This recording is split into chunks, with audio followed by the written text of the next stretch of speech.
नमस्कार. मी पल्लवी शंकर. 2016 पासून स्नेहांकित हेल्पलाईन बरोबर जोडलेली आहे. त्याआधी मी नॅशनल असोसिएशन फॉर ब्लाइंड इंडियाच्या शिक्षण विभागामध्ये जवळजवळ 20-22 वर्ष काम केले होते आणि तेव्हापासून परिताईंशी परिचय होता. परिताई सेक्रेटरी होत्या तिथेही विमेन्स डिपार्टमेंटमध्ये आणि 2016 नंतर मग स्नेहांकित बरोबर वेगवेगळ्या प्रोजेक्ट्सच्या संदर्भामध्ये काम केलं. प्रामुख्याने ब्रेलबद्दल मला सांगायला आवडेल, कारण दृष्टीहीन व्यक्तींसाठी ब्रेल हे अतिशय जिव्हाळ्याचा विषय आहे आणि ह्याच्यावर वारंवार चर्चा होत असतात की जशी जशी टेक्नॉलॉजी विकसित होते तर त्याचा स्वीकार का करू नये आणि ब्रेल कशाला त्याचा आग्रह धरायचा. पण गेली 200 वर्ष मला वाटतं सातत्याने हे सिद्ध झालेलं आहे की ब्रेलला पर्याय नाही आहे. कारण स्वतः वाचण्याचं जे समाधान आहे हाताने, तर ते दुसऱ्या कुठल्याही म्हणजे ऑडिओ म्हणा किंवा कम्प्युटरच्या साह्याने या सगळ्यामध्ये ते समाधान मिळत नाही. आणि अजूनही जुनी लोक आठवण काढतात की ज्या प्रकारे ब्रेल प्रेस पुस्तकं छापायचा त्यावेळेची तंत्रज्ञान वेगळं होतं आणि त्यावेळेचे डॉट मोत्याच्या दाण्यासारखे होते असं म्हटलं जायचं. म्हणजे कम्प्युटराइज ब्रेल प्रेसचे डॉट सुद्धा पुष्कळ चांगल्या जाणत्या ब्रेल वाचणाऱ्यांना आवडत नाहीत. आता आपण पर्याय म्हणून तो मार्ग स्वीकारलेला आहे. पण ब्रेल वाचण्याचं समाधान, जसं आपल्याला डोळसांना फक्त ऑडिओ बुकनी ते समाधान मिळत नाही, आपल्याला प्रत्यक्ष डोळ्यांनी पुस्तक हार्ड कॉपी वाचली की जे समाधान मिळतं, किंवा अजूनही आपण नोट्स हार्ड कॉपीमध्ये बनवतो म्हणजे लिहितो, सगळंच ऑनलाईन म्हणजे ह्याच्या पद्धतीने सॉफ्ट कॉपी पद्धतीने चालत नाही. तर त्याच्यामुळे असा एक खास असा वर्ग आहे की ज्याला ब्रेल हा अतिशय जिव्हाळ्याचा आणि मी म्हटलं तसं की ब्रेल शिवाय पर्याय नाही असं श्रद्धा असणारा वर्ग आहे.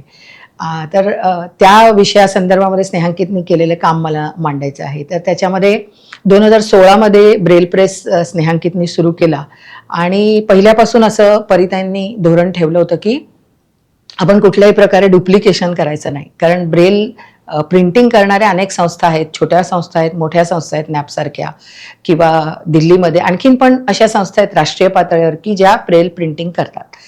तर आपण आपला जो फोकस होता तो विद्यार्थ्यांना गरज आहे आणि इतर संस्थांच्या माध्यमातून ती गरज पूर्ण होत नाही अशा प्रकारची पुस्तकं तयार करणं हा होता. आणि आजपर्यंत आपण जवळजवळ 75 पाठ्यपुस्तकांशी संबंधित अशी ब्रेल प्रिंटिंग केलेलं आहे आणि जवळजवळ 25-26 ही पाठ्येतर अशा प्रकारची पुस्तकं आहेत. खूप वेगवेगळ्या विषयांवरती मला वाटतं स्नेहांकित हेल्पलाईननी काम केलेलं आहे ब्रेल प्रिंटिंग करताना. तर एक विशेष उल्लेखनीय म्हणजे स्टेट बोर्डाची हिंदी माध्यमाची पुस्तकं आपण केलेली आहेत की जी स्टेट बोर्ड मराठी माध्यमाची पुस्तकं विद्यार्थ्यांना उपलब्ध करून देतं सर्व शिक्षा अभियानच्या माध्यमातून, पण हिंदी मिडियमच्या मुलांना तो एक जो सुविधा आहे ती देत नव्हतं. तर आपल्यामुळे सगळ्या महाराष्ट्रातल्या हिंदी मिडियमच्या मुलांना ब्रेलमधली पुस्तकं उपलब्ध व्हायला लागली. हा एक भाग आहे. त्याच्यानंतर संगीत विषयक पुस्तकं आपण खूप एक्सक्लुझिव्हली केलेली आहे, ज्याच्यामध्ये संगीताचा नोटेशनचा भाग येतो आणि हा भाग तांत्रिक असल्यामुळे मला वाटतं ह्या संदर्भात काम करताना रमण शंकर जे ब्रेल प्रेसच्या म्हणजे ह्या सगळ्या सुरुवातीच्या काळामध्ये अतिशय महत्त्वाचं काम त्यांनी केलंय. तर ते स्वतः संगीताशी अतिशय जवळनं संबंधित असल्यामुळे त्याच्या प्रूफची जबाबदारी त्यांनी स्वतः घेतली आणि त्यामुळे संगीत विषयक बरीच पुस्तकं जसं कलाशास्त्र विशारद आहे किंवा वेगवेगळ्या बोर्डांची 11वी 12वीची संगीत विषयक पुस्तकं आपण ब्रेलमध्ये आणलेली आहेत. या व्यतिरिक्त चेसचं पुस्तक हे एक वेगळ्या प्रकारे टेक्निकल आपण म्हणता येईल ते आहे. त्याच्यानंतर इतिहास, भूगोल, गणित यासारखी तांत्रिक पुस्तकं आपण बिहारच्या सर्व शिक्षासाठी गणिताची पुस्तकं केली होती 1ली ते 8वी. मला वाटतं हे एक एकदम वेगळं काम आहे, कारण ब्रेल ज्यांना येतं त्यांना माहिती असेल की ब्रेल जर आपण थोडंसं त्याचं विश्लेषण केलं तर ब्रेल हे म्हणजे इंग्लिश ब्रेल जे आहे त्याच्यामध्ये ब्रेल ग्रेड 1 आणि ग्रेड 2 म्हणजे कॉन्ट्रॅक्शन असणारं, जसं स्टेनोग्राफर्स शॉर्ट फॉर्म्स वापरतात तशा प्रकारचं. आणि त्या व्यतिरिक्त संगीत विषयक ब्रेल त्याचं म्हणजे नोटेशन्स वेगळे आहेत. त्याच्यानंतर गणिताच्या जे ब्रेल आहे त्याच्यामधल्या सायन्स वेगळ्या आहेत. तर असं तांत्रिकदृष्ट्या त्याचे अनेक कप्पे आहेत आणि त्या प्रत्येक बाबतीमधली तज्ज्ञ मंडळी सुदैवाने आपल्याकडे जोडलेली होती स्नेहांकितमध्ये आणि त्या माध्यमातून आपण या वेगवेगळ्या विषयांची पुस्तकं केली. आता जेव्हा 2016 मध्ये ब्रेल प्रेस ला सुरुवात केली, तर त्यावेळेला आपल्याकडे प्रशिक्षित असे डेटा एंट्री करणारे डेटा एंट्री ऑपरेटर्स नव्हते, जे सॉफ्ट कॉपी तयार करायला लागते, जी डक्सबरी नावाच्या सॉफ्टवेअरच्या मदतीने केली जाते. तर ते आपल्याकडे कमतरता होती व्हॉलेंटियर्सची.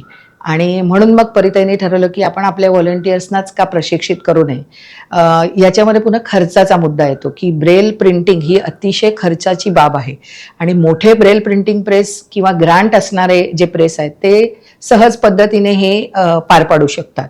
पण आपल्यासारख्या छोट्या संस्थांना आणि किंमत सबसिडाईज झाली तरच मुलं घेऊ शकतात, कारण ॲज इट इज अंध मुलं ही ज्या स्तरात येतात तर तिथे त्यांना पैसे खर्च करून घरातले लोक पुस्तकं देण्याची शक्यता अतिशय नाममात्र असते.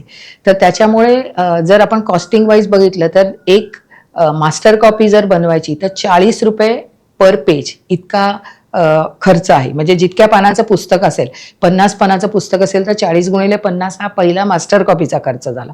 आणि मग त्याच्यानंतर जितक्या प्रती काढायच्या आहेत तर पर पेज 5 रुपये हा त्याचा एक खर्च असतो. आणि एक प्रिंट पेज जर तुम्ही ब्रेलमध्ये करायचं म्हटलं तर जवळजवळ 2.5 पानं होतात. म्हणजे हाही हिशेब केला तर 50 पानाचं पुस्तक हे किती पानाचं होईल, जवळजवळ म्हणजे 50, 100 आणि एक 125-150 पानाचं पुस्तक होईल आणि इंटू 5 एवढं त्या पुस्तकाची कॉस्ट होईल. तेच पुस्तक जर शाळेचं जर तुम्ही घेतलं तर तुम्हाला बाजारामध्ये 100-150 रुपयाला मिळेल, जे पाठ्यपुस्तक मंडळाचं प्रिंट पुस्तक आहे. तर मला वाटतं ह्या बाबतीत एक धोरणात्मक म्हणजे परिताई आणि शंकर सर यांनी घेतलेला निर्णय आहे की ज्या कॉस्टमध्ये पुस्तकं सर्वसामान्य प्रिंटेड पुस्तकं मुलांना ज्या कॉस्टमध्ये उपलब्ध होतात त्याच कॉस्टमध्ये आपण पुस्तकं मुलांना दिली पाहिजेत, किंबहुना त्यापेक्षा कमी. आणि मला अतिशय अभिमान आहे की परिताईने आजपर्यंत मला वाटतं प्रत्येक पाठ्यपुस्तके 100 रुपयाला प्रत उपलब्ध होते, की ज्याचा सगळा बाकीचा जो खर्च आहे तो स्नेहांकित स्वतः बेअर करतं. ह्यामुळे काय झालं की मुलांना पुस्तकं घेण्याचा एक मार्ग, विकत घेण्याचा एक मार्ग खुला झाला. नाहीतर काय होतं की रोटरी क्लब्स किंवा लायन्स क्लब ह्यांच्या म्हणजे डोनेशन्समधनं आपण ह्याच्या प्रती काढतो आणि मग त्या आपण पुरवायचं. हिंदी मिडियमसाठी आपण असं केलं होतं.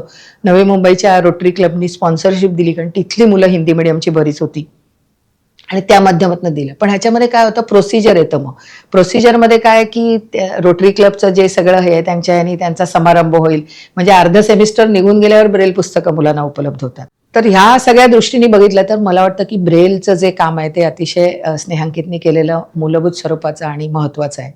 ब्रेल ट्रेनिंगबद्दल जर बोलायचं झालं तर सुरुवातीला आम्ही इतरही, कारण जेव्हा आपण दृष्टीहीन मुलांना शिकवतो तर तेव्हा एक 5-6 प्रकारची विशेष कौशल्य आहेत की ज्याचं प्रशिक्षण आपण देतो. बेसिकली मी स्पेशल एज्युकेटर आहे, तर त्याच्यामुळे सुरुवातीला असं वाटलं की व्हॉलेंटियर्सना आपण या सगळ्या विशेष कौशल्यांचं प्रशिक्षण देऊया आणि मग ते मुलांच्या बरोबर काम करतील आणि त्या संदर्भामध्ये मदत होईल त्यांची. पण नंतर लक्षात आलं की हा खूप आवाका मोठा आहे आणि आपल्याला थोडं फोकस करायची गरज आहे आणि आपलं ब्रेलचं काम महत्त्वाचं आहे सगळ्यात. आणि म्हणून आम्ही ब्रेल प्रशिक्षण वर्ग सुरू केला. साधारण मला वाटतं 18च्या दरम्यान सुरू केला आणि सुरुवातीला 6च व्हॉलेंटियर होते, पण अतिशय ज्याला आपण म्हणू हिरे, एकदम सुंदर काम करणारे डेडिकेटेड व्हॉलेंटियर्स ज्यांनी आजतागायत हे काम चालू ठेवलेलं आहे. आणि अतिशय महत्त्वाची टेक्निकल पुस्तकं आणि उच्च शिक्षित सगळ्या ज्या व्हॉलेंटियर्स आहेत आपल्या, त्या होत्या. मला 5-6 जणांचा उल्लेख करायला फार आवडेल. ह्याच्यामध्ये इतरांना दुर्लक्ष करायचा हेतू नाही, पण पहिली बॅच आपण म्हणतो ना, जे लाडकं असतं पहिलं बाळ आपलं तसं, तर त्याच्यामध्ये असणाऱ्या अलका चक्रदेव, त्याच्यानंतर संध्या भुजंग, त्याच्यानंतर निलिमा राणे, वैशाली अरगडे आणि स्वाती आठले आणि गद्रे सरांनी पण जॉईन केला होता, पण नंतर त्यांनी एडिटिंगला स्विच केलं, त्याच्यामुळे ते पुढे कंटिन्यू राहिले नाहीत. आणि या व्यतिरिक्त डॉक्टर छाया देसाई, ह्या लोकांनी अतिशय उत्कृष्ट काम या टेक्स्टबुक विषयक संपूर्ण ह्याच्यामध्ये केलेलं आहे. आणि माझ्याही त्या पुढे गेल्यात म्हणतो तसं, म्हणजे शिक्षक मागे राहून ते पुढे इतकं त्याने ते उत्कृष्ट रीतीने काम सांभाळलेलं आहे. वेगवेगळ्या विषयात त्यांनी पुस्तकं व्हॉलेंटरीली तयार केलेली आहेत, शंका एवढ्या काढलेल्या आहेत, नोट्स एवढ्या बनवलेल्या आहेत. कारण शिकवणारा कसं शिकवण्याच्या ओघात शिकवून जातो, पण त्यांनी नोट्स बनवलेले आहेत ज्याचा पुढच्या पण बॅचेसना उपयोग होतो आहे. त्याच्यानंतर आणखीनही बॅचेस झाल्या, बरेच विद्यार्थी त्याच्यातनं अजून तयार झाले, व्हॉलेंटियर्स रादर. आणि त्यांनी अनेक पुस्तकं केली.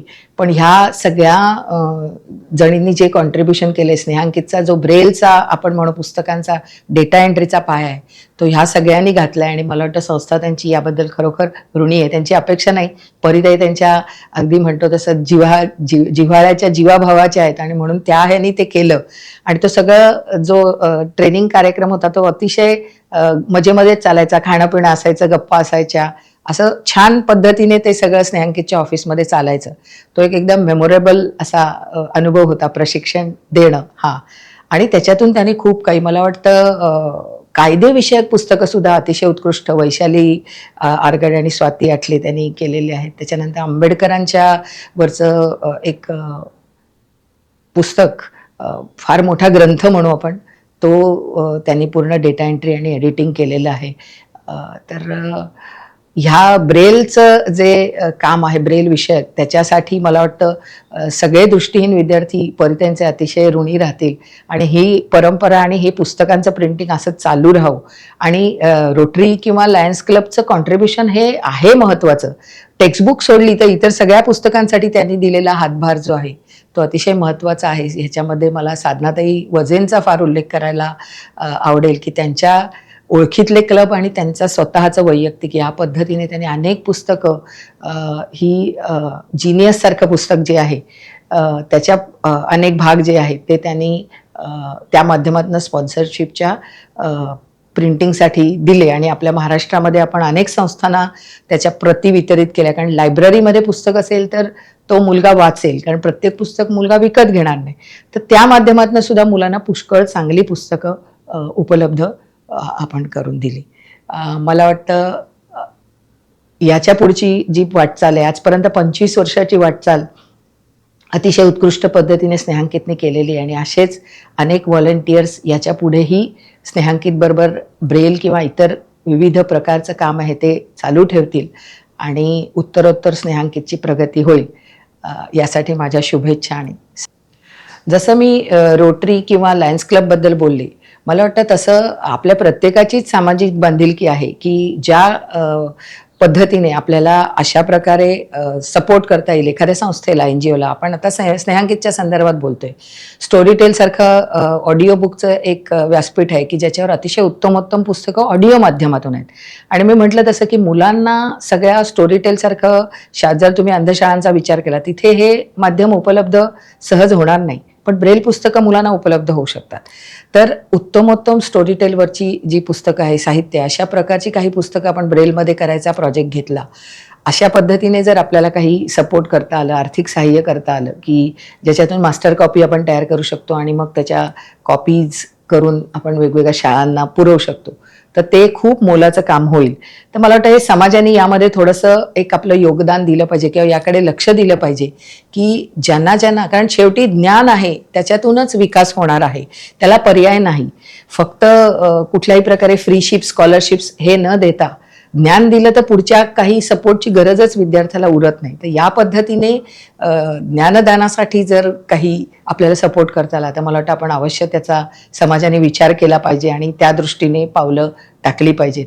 स्नेहांकितच्या आता जी 25 वर्षाची वाटचाल झाली तशीच उत्तरोत्तर ती आणखी उत्तम पद्धतीने व्हावं, सेकंड लाईन तयार होवो आणि अशीच एक चांगली सर्व्हिस दृष्टीहीन विद्यार्थ्यांना मिळत राहो, अशी माझी सदिच्छा. आणि स्नेहांकितला खूप खूप शुभेच्छा. धन्यवाद.